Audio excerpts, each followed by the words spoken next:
Сәлем балалар, келіңдер, қызықты оқиға тыңдайық.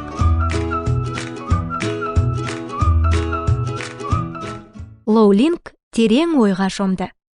Ол кіреберістегі есіктің үстіндегі сөреде тұрған пұт туралы ойлады. Бұл қыз Қытайда тұратын. Ата-анасы бұл ағаштың Құдай екенін оған айтқан. Бұл өтірік. Бұл жай ғана ойға сыймайтын нәрсе. Тірі Құдай көкте, ал сөредегі мына мүсінші жансыз пұт. Қолдары бар, бірақ ешкімге көмектесе алмайды. Аузы бар, бірақ сөйлей алмайды. Құлақтары бар, бірақ естімейді. Адамдар пұтқа табынып, тірі Құдайдың бұған тыйым салғанын білмейді. Мен Тәңірмін, сендердің құдайларыңмын. Басқа құдайларға табынбаңдар, тек маған ғана табыныңдар. Лоулинг бұл туралы ойлады. Біздің серімізде шынымен де тірі Құдай отыр ма? Ол мәсіхшілердің мектебіне барып, жалғыз шынайы Құдай туралы әңгімелер естіді. Ол Құдай өзінің ұлын әлемдегі әрбір адамның күнәсі үшін өлуге жібергенін білді. Құдай ұлының үшінші күні қайта тірілгені және оның тірі екендігі туралы әңгімелер оны таң қалдырды. Шынайы Құдай кім екен? Иса ма?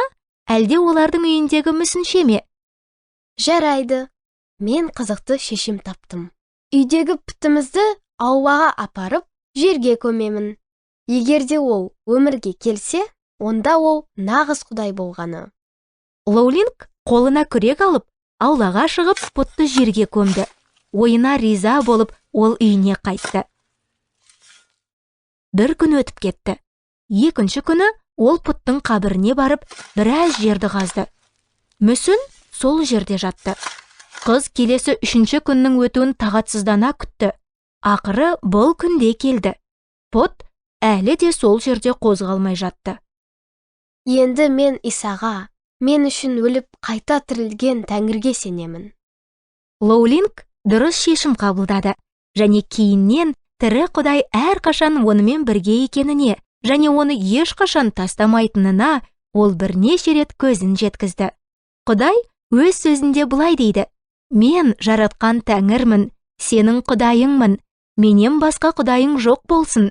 Сенің өміріңде менен маңызды ештеңе болмауы керек». Жақында кездескенше балалар, менің атым Әлия.